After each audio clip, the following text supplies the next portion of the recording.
So we have finally come to the end of our Hero Inside journey. Well, at least pertaining to the amount of episodes that are out currently. Even after this video, the series will still have a presence on the channel, but I will talk more about that near the end of the video. Make sure to like the video and subscribe, I really do appreciate it, and let's get into it. Fine. I'll do it myself. MacGuffin, again, is getting on Colton to get more info on the heroes and asks him to look into Mike's mom, Tara. Skullcrusher and Blockbuster manage to find Krista and tail her back to Super Scott's cafe, where they ambush them, but they trigger Super Scott by calling the creator Scott a god. Colton gets to Mike's house, but clarifies to Tara that he is secretly on the hero's side, but once he gets a radio call about a disturbance, Tara drags him along to go check it out. The Council of Comics calls their heroes out, but Scott easily just deals with them.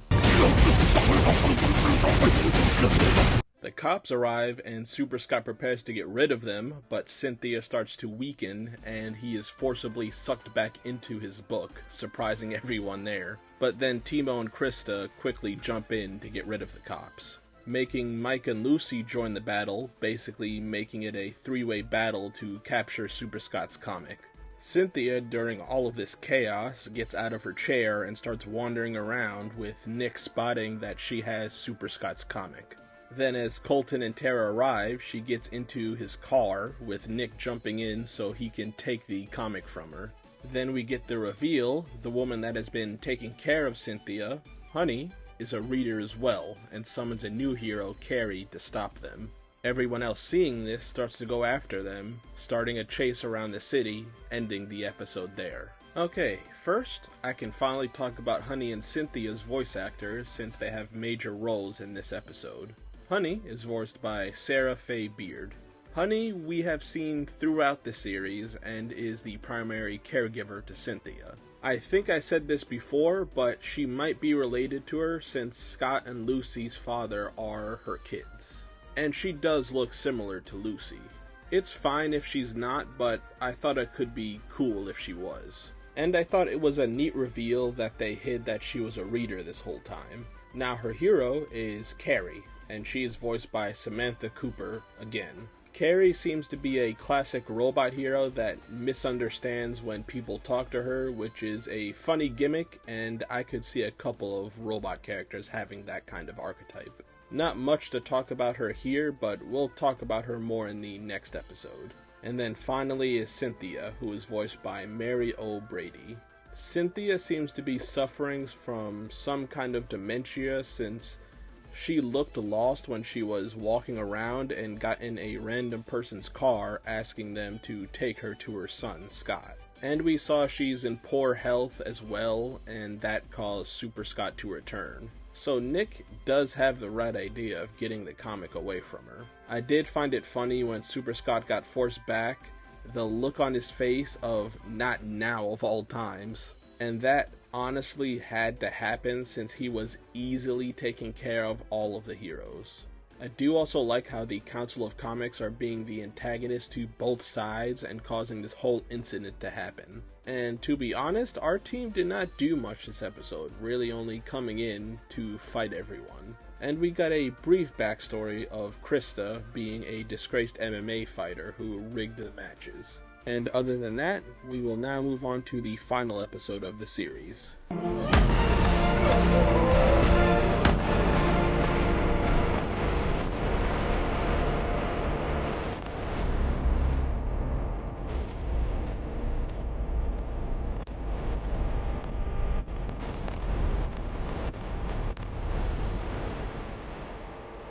As the car chase is happening, Nick manages to get the book away from Cynthia. But in all the chaos, the Council of Comics snatches it away from him. Skullcrusher tries to summon Super Scott, but she is unable to, because she doesn't have a high enough imagination level, basically. Krista and Timo get it back and try to hand it over to Cynthia, but are halted by gravity. Mike gets his hands on Super Scott's book and tries to summon him. and it seems he gets pretty close until Carrie fires a rocket at Gravity, sending everyone back to the ground.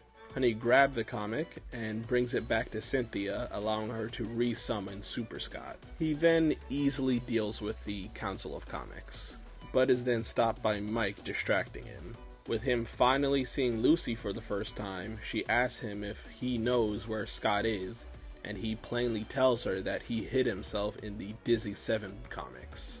He asks her to give him all of their comics so they can bring him back, with Super Scott wanting him to free him from his comic so he can bring his order to this chaotic world, unlike Scott, who was too cowardly to do so.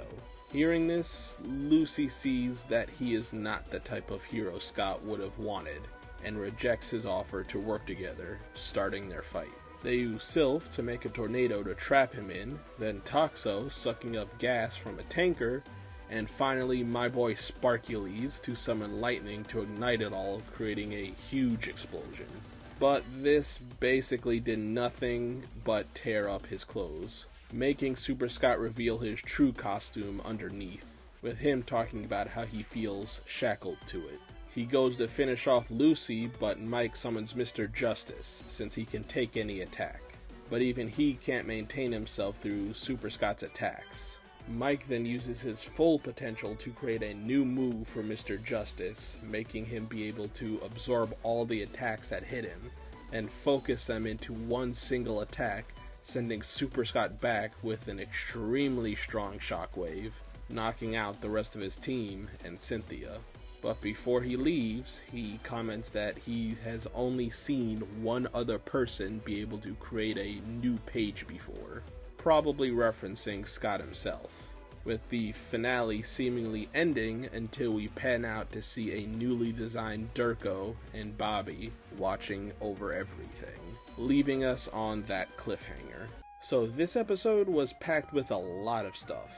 Let's get the minor things out of the way first. The Council of Comics was defeated, and we don't really know what has happened to them afterwards. My best guess is they will default back to Durko when he reveals himself to them, so Bobby's group will now have the muscle of the Council along with the improved Durko on their side. Next is Super Scott and his group, which did an actually good job even without him, outmaneuvering the other two groups and allowing Super Scott to be resummoned. But by the end of this, they all look like they were knocked out, so they may actually get arrested, removing them from the board for now at least. And Super Scott really showed the amount of power he wields in this episode, causing small quakes from punching Mr. Justice, showing us more of his speed with him punching super fast, reminding me of JoJo's Bizarre Adventure.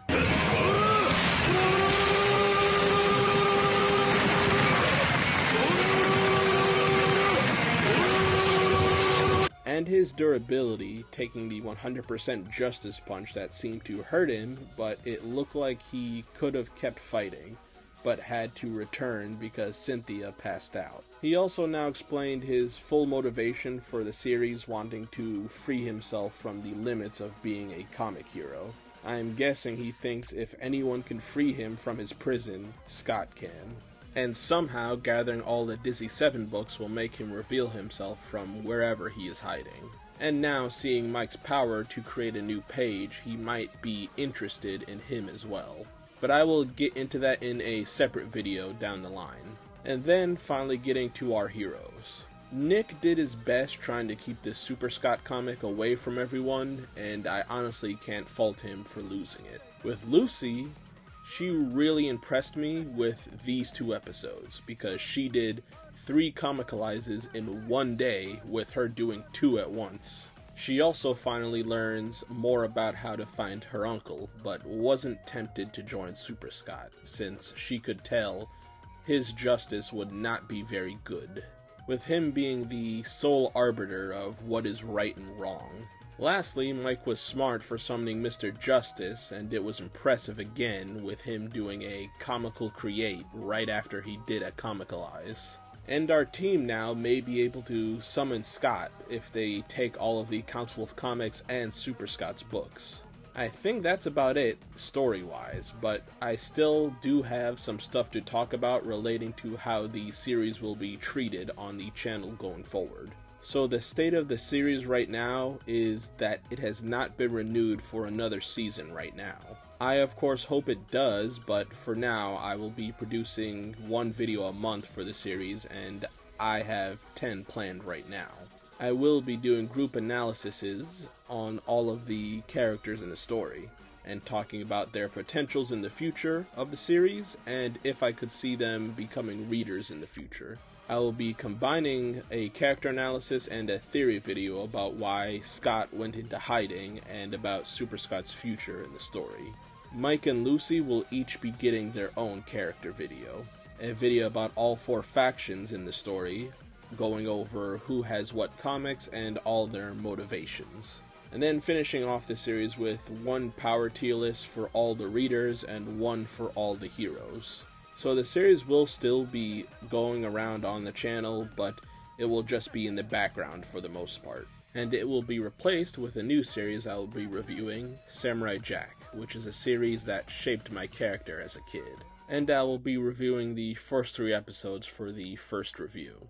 So I honestly did enjoy going through this series with all of you. I still do think this series has a lot of potential, but I don't see many people talking about it online, which does sadden me quite a bit. If you have enjoyed the video and my content in general, please like the video and subscribe. It really helps. Also, make sure to check out my playlist for the series if you want to check out my past episode reviews. With all this finally done, I guess I will see you guys later. Bye, guys.